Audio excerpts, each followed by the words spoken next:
Hello everyone, this is Chris Crescents. I'm just doing another one of my interviews in Cyprus. And I have here Mr. Veysi. And he's a photographer, painter, and we're going to find a lot of things about him, his personal, professional life, and everything that he can tell us in about 10 minutes or less. Hello Veysi. Hello, how are you? Good, how are you? Tell me your full name. My name is Veysi Rishad. All right, and my surname is Soyer. Okay, and where were you born? I was born in Nicosia, All right. near Saint Catherine. Saint Catherine is by the it's towards the east of Hagia Sophia. Correct, yeah.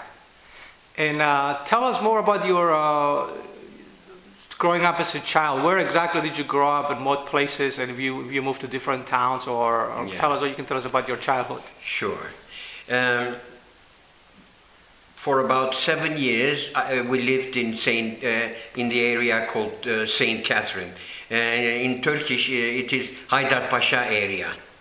Then my father, who was a tailor in the British Army, he was about to leave work and change his job. So we moved into a new house in Köşklü Çiftlik. This is where the Neapolis is.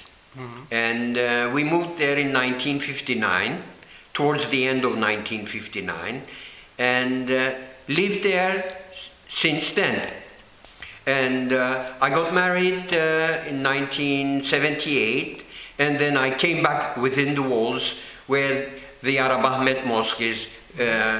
And we lived there for about 10 years, and then we moved back to our original house, near our original house, where we had an extra land next to our house when we moved to Neapolis.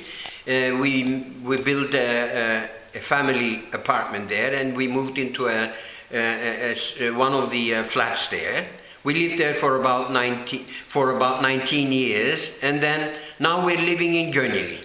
Wow, very wonderful. Where did you go to school? I went to school in Napoli, elementary school. Mm-hmm. You should remember that we had 6 years of elementary school. Then it was in 1963 when I got into the English school, and my father didn't let me go to the English school because of the troubles. Uh-huh. So we ended up in the how do you say, the supplementary English school, our side of the fence. Uh-huh. What's the name? What's the name of it? İngiliz okulu. It was called. Oh, got it. Yeah, the English school, our side. So it's like an English school on the Turkish sector. Yes, this is what. Is it still in Nicosia?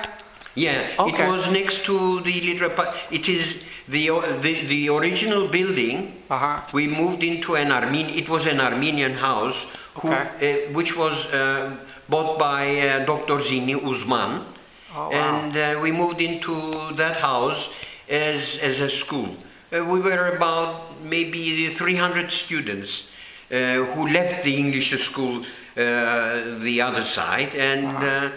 the teachers of the English school also helped us to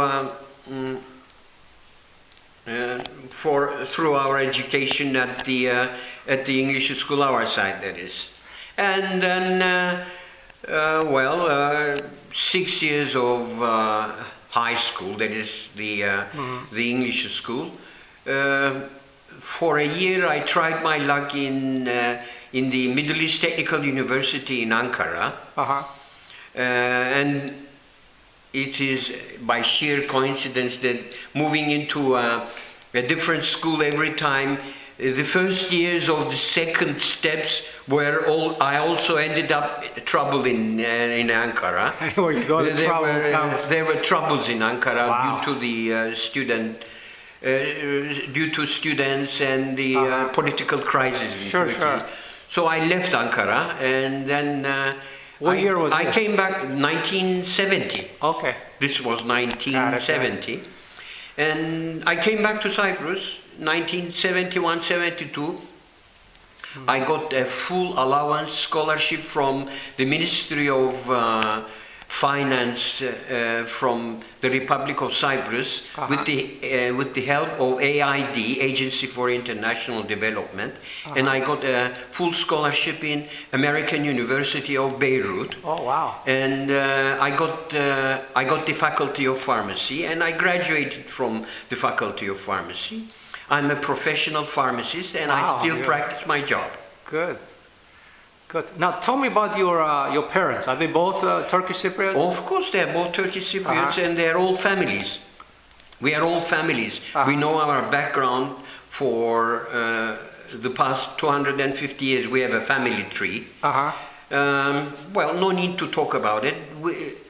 No, tell us what you can tell us. We originate from the Karaman area of Asia Minor, where people used to be mingled with the Romios of the Asia Minor.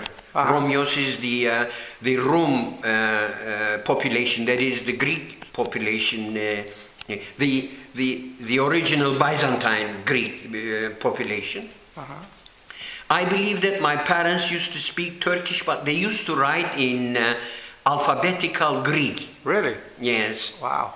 And they were good people, the originals. They were good people, and I think they were forced to emigrate to Cyprus because of the problems in Asia Minor. And what year was that?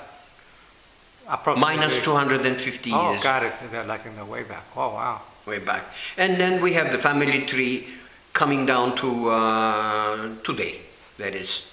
My father was a tailor, my mother a housewife, and she was the descendant of a family which originated from this area that I talked about. My father's origins almost the same because they were cousins. Do you have any brothers or sisters? Yeah, I have two other brothers. I have two brothers and a sister. Tell me more about what are you doing today? Like, I know you're in photography. We have to get to the photography part. Well, I mean, it's the first time that I'm meeting you. That this is a wonderful occasion for me to visit you at your house. And this house is such a wonderful place. And, well, I mean, what your page is... I just want to show everybody the house a little bit since you mentioned it. And there is a staircase. I know you like the staircase, and take me with the coffee. You took a lot. Yeah, there you go. Typical Cypriot. I notice all the Cypriots that I interview. Well, they take coffee and they smoke. This is what we are, and this is who we are, and this is what we will be forever. Exactly. That will never change. So tell me about your photography. How did you start in photography? What was the thing that got you started? Yeah, my father, since in the British Army, and right towards the end of the Second World War, they had German POWs at their camp, and one of the soldiers, it seems, he had a Balda camera. This is what the brand name is. And the German POW sold the camera to my father, and somehow the camera passed to me. I was in the high school and I was doing black and white photography during my high school education, that is, during the English school years, that is. I didn't have a dark room, but I used to convert a room in one of the rooms in the school, a hideout room, that is, and I used to do the developing there. Somehow the enlarger was one of the enlargers which I got was a terrible one. I couldn't keep up with the expenses of the photography, so I gave it up for a certain time. During my university years in Beirut, that is, I had the chance of using the same camera, Balda camera, I had some wonderful pictures from my university years, and some of the years which I spent in Beirut, Lebanon, the Lebanon that is, and came back to Cyprus, married, and the marriage years was not a hindrance for me to continue my photography. I took it up seriously in 1989, and then I got the title of Artist FIAP from the International Federation of Art in Photography. This is a UNESCO-backed organization, and it is called FIAP, and I have a title from them. And I consider it to be a certificate, and I still continue my photography as an art photographer. I don't make money from photography. Now, when you say art photographer, what exactly do you mean? Do you take pictures of art, or is that what it means? I do art in photography. I use photography. Oh, art and photography. As art. As an art. You should remember. You should remember one of the quotations of Kandinsky. He says, this is Ivan Kandinsky, a Russian painter who was one of the well-known painters in the modern art period, after the Impressionists, that is. Ivan Kandinsky said that any kind of medium which arouses interest within you and gives out an innate response and brings out a spiritual move out of you is art. So I use photography as a medium to express myself spiritually. Got it. And I'd like to ask you also, you're also a painter, correct? Yes. Tell me more about that. My photography went on until 1997. Then I started finding out that I have a good hand, and a good understanding of composition and concept building. Then I started painting in 1997. Until then, since then, I have 7 exhibitions. Wow! I can put up some samples from my exhibitions to Cyprus Culture page at a later date. I shall do this. I will put up 7 different portfolios with 10 photos of my paintings every week into the Cyprus Culture wow, really thank you for that. And I also want every week. Thank you, sir. And I will also for the coming 7 weeks, not this week, coming week. Yeah. And I also want to thank you, not just in my group, the Cyprus Culture Group, but all the other Cyprus groups that I belong to. Every day, hundreds and hundreds of members see your pictures in the morning. They do.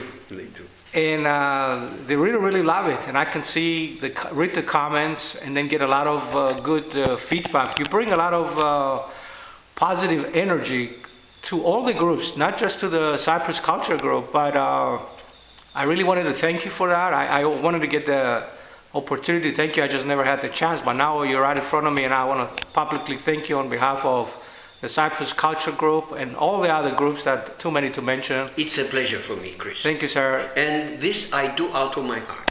Thank you, sir. Some people, they tell me that isn't it enough to put up pictures every day? I said, who cares? I like it, I do it. You don't want to see it? Don't see it. Don't look at it. Exactly. This is a free world. I like it, I do it. Basically what you're doing, you're sharing with the world, and you want to see the world. That's it. I share my culture, I share my art with the whole world. Correct, yeah. I do the same thing. Anyone wants to share it, they can go ahead with pleasure to join my heart. Yeah. And speaking of sharing, if anybody is seeing this video on YouTube or on Facebook, feel free to share this video to any of your groups or pages. Exactly. Because this man is unique, and at the same time very famous in all the groups. Everybody knows him, and I really congratulate you that you're doing a wonderful job with the photos, with the paintings, with your postings, and you do bring a lot like I said before, positive energy to the group, to our hearts, and to our minds. So I would like to thank you for everything, for this interview. I'm going to shake your hands like I do in every every interview. And thank you very much. Anything else would you like to say to anyone before we close this interview? Any message or anything in particular? Yes, I would like to say one thing. Go ahead. This is a repetition. I'm going to reiterate myself. I like sharing. And this is out of my heart. Anyone who wants to follow, see, look, and ask me questions, they can go ahead and do it. Cyprus Culture Group is a very large group, and it is extending itself every day, and the group is enlarging itself every day. And I wish that Cyprus culture is well understood, is going to be well understood, not only by the people who are abroad, and by the people in Cyprus as well. And that's another thing I wanted to say also, just to end the interview, that the Cyprus Culture Group in particular is not just for Greek and Turkish Cypriots, but all Cypriots, Maronites, Armenians, Latins, Russians, everybody that lives and likes Cyprus, and also people from outside Cyprus that they're not Cypriots, that they do love and celebrate the Cyprus culture going back 10,000 years all over the island. So thanks again for the interview, Veysi, and it's a wrap. Greetings to everybody. Greetings to everybody. Thank you, sir.